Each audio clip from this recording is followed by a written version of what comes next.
에서 계획되었던 현중 시위가 경찰의 진입 금지 조치로 인해 결국 진행되지 못하면서 이번 사건은 단순한 집회 제한을 넘어 국가 정책 경각심, 민주적 권리, 경제적 자립, 시민 참여를 둘러싼 사회적 논쟁으로 확산되고 있습니다.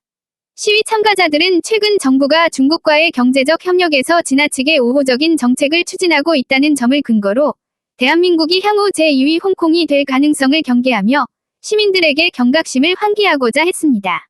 1. 시위 참가자들의 입장과 우려. 시위 참가자들은 우선 한국 정부가 중국과의 경제 협력을 확대하면서 지나치게 많은 혜택을 제공하는 점에 대해 강한 우려를 표명합니다. 이들은 중국과의 경제적 의존도가 높아질 경우 국가 정책과 기업 활동이 중국 중심으로 재편될 수 있으며 이는 결국 국민 생활과 국가 주권에 영향을 줄 수 있다고 말합니다. 특히 참가자들은 홍콩 사례를 언급하며 홍콩은 중국 중앙정부의 압력으로 민주적 권리와 언론 자유, 집회 자유가 제한되었고 시민들의 비판적 목소리가 억압되었다. 대한민국도 이러한 길을 걷지 않을까 하는 우려가 있다고 설명합니다. 이들은 단순히 경제적 의존을 문제 삼는 것이 아니라 민주적 권리와 시민 참여의 근간이 훼손될 수 있다는 점을 경고합니다. 한 참가자는 경제적 유인과 외교적 우호를 이유로 시민 권리가 제한된다면 우리 사회의 민주적 안전망이 약화될 수 있다고 강조했습니다. 2. 홍콩과 대한민국의 구조적 차이. 시위 참가자들은 대한민국과 홍콩의 구조적 차이를 인정하면서도 장기적 경각심이 필요하다고 봅니다. 법치와 제도적 차이. 대한민국은 견고한 민주주의 제도, 독립된 사법부, 자유로운 언론과 활발한 시민사회가 존재합니다.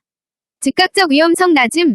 현재 시점에서 홍콩과 같은 급격한 민주 후퇴가 발생할 가능성은 낮습니다. 장기적 위험성 존재. 그러나 경제적 외교적 의존이 심화될수록 정책 결정에서 외부 영향이 확대될 가능성이 있으며 이는 시민 권리와 민주적 참여의 점진적인 제약으로 이어질 수 있습니다. 한 참가자는 홍콩과 동일한 상황은 아니지만 역사적으로 경제와 외교적 압력이 민주주의 후퇴로 이어진 사례는 존재한다. 따라서 경각심을 유지하는 것이 중요하다고 말했습니다. 3. 명동 시위 장소와 상징성. 참가자들은 명동을 시위 장소로 선택한 이유에 대해 상징적 의미가 크기 때문이라고 밝혔습니다. 명동은 외국인 관광객이 많이 방문하는 지역일 뿐만 아니라 다양한 상업시설과 외교공간이 밀집해 있어 사회적 주목도를 높일 수 있는 공간입니다. 시위 참가자들은 명동에서 집회를 진행하면 국민뿐만 아니라 외국인 관광객과 국제사회에도 메시지가 전달될 수 있다고 설명했습니다. SNS와 언론을 통한 메시지 확산 효과를 고려한 전략적 선택이라는 것입니다. 4. 대한민국 제2위 홍콩 가능성 분석. 시위 참가자들은 대한민국이 홍콩과 유사한 길을 걷게 될 가능성을 다음과 같이 정리합니다. 경제적 의존 증가. 중국에 대한 무역, 투자, 기술 협력 의존도가 높아지면 국내 정책과 산업 구조가 중국 중심으로 재편될 위험이 있습니다. 외부 압력이나 규제에 따라 기업 피해와 국민 생활 영향이 발생할 수 있습니다. 민주적 권리 제한 가능성. 외교적 이유로 표현의 자유나 집회 자유가 점진적으로 제한될 경우 홍콩과 유사한 민주적 후퇴가 발생할 수 있습니다. 시민들이 정책과 사회 문제에 대해 비판적 목소리를 내기 어렵게 될 수 있습니다. 사회적 경각심 필요성. 이러한 가능성을 최소화하기 위해 시민들이 정책과 외교, 경제 구조에 대한 관심과 참여를 지속적으로 유지해야 합니다. 한 참가자는 홍콩과 구조적 차이가 있음에도 경제적 외교적 압력이 민주적 권리와 시민 참여를 제한할 수 있는 위험은 존재한다. 우리는 이를 예방하기 위해 지속적인 사회적 감시와 참여를 강조한다고 말했습니다. 5. 경찰 진입 금지와 시위 참가자의 반응. 명동 시위는 경찰의 진입 금지 조치로 진행되지 못했습니다. 시위 참가자들은 이 조치에 대해 아쉬움을 표하면서도 평화적 메시지 전달 의지를 강조했습니다. 한 참가자는 현장에서 직접 메시지를 전달할 기회가 제한되었지만 SNS와 언론을 통해 국민에게 경각심을 알릴 방법을 계속 모색하겠다고 말했습니다. 다른 참가자는 집회 제한은 일시적 장애물일 뿐 우리의 목표인 국민 경각심과 민주적 권리 보호 메시지는 변함없다고 강조했습니다. 참가자들은 현장 집회가 막혔음에도 불구하고 디지털 플랫폼을 활용한 메시지 확산과 사회적 논의 촉진을 통해 목표를 달성하겠다는 계획을 밝혔습니다. 6. SNS와 언론을 통한 메시지 확산.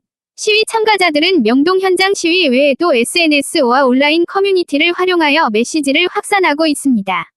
트위터, 페이스북, 인스타그램, 현장 사진, 영상, 메시지를 공유하여 국민과 국제사회의 주목을 유도합니다. 온라인 포럼과 커뮤니티, 정책과 경제 구조, 민주적 권리 관련 논의를 활성화합니다. 언론 인터뷰, 시위 참가자들의 입장을 상세히 전달하여 시민 경각심을 높입니다. 한 참가자는 현장 시위가 막혔더라도 디지털과 언론을 활용하면 메시지 전달 효과는 충분하다고 말했습니다. 7. 사회적 메시지와 참여 촉진. 시위 참가자들은 대한민국이 제2위 홍콩으로 향하지 않도록 사회적 경각심을 촉발하고 시민 참여를 확대하는 것이 핵심 목표라고 설명합니다. 경제 자립 강조. 특정 국가 위존적 구조를 방지하여 장기적 국가 주권과 경제 자율성을 확보해야 합니다. 민주적 권리 보호. 표현의 자유와 집회 자유를 제한하지 않고 시민이 정책 비판과 사회 참여를 지속할 수 있도록 해야 합니다. 사회적 논의 활성화. 정부 정책과 외교적 선택에 대해 공개적으로 논의하고 국민 관심을 높여 민주적 안전망을 강화합니다. 참가자들은 홍콩 사례와 달리 대한민국은 민주적 구조가 견고하지만 경제적 외교적 의존이 장기화되면 점진적 제한 가능성은 존재한다고 지적합니다. 따라서 지금부터 국민적 관심과 참여가 필수적이라는 메시지를 반복적으로 전달하고 있습니다. 8. 결론. 시위 참가자 입장에서 대한민국이 제2위 홍콩이 될 가능성은 완전히 배제할 수 없으나 구조적 차이로 인해 즉각적 위기는 낮다고 평가됩니다. 그러나 경제적 외교적 의존도가 높아지고 시민 권리와 민주적 참여가 점진적으로 제한될 수 있는 장기적 위험은 존재합니다.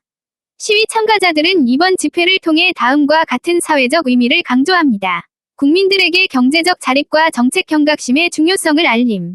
민주적 권리와 표현의 자유 보호 필요성을 강조. 사회적 논의를 촉발하여 장기적 시민 참여를 유도. 현장 시위는 제한되었지만 참가자들은 디지털 플랫폼과 언론을 활용하여 메시지를 확산하고 사회적 경각심을 지속적으로 환기할 계획입니다. 대한민국이 제2위 홍콩이 되지 않도록 국민 모두가 정책과 외교, 경제 구조에 관심을 가지고 참여해야 한다는 것이 시위 참가자들의 핵심 주장입니다. 서울 명동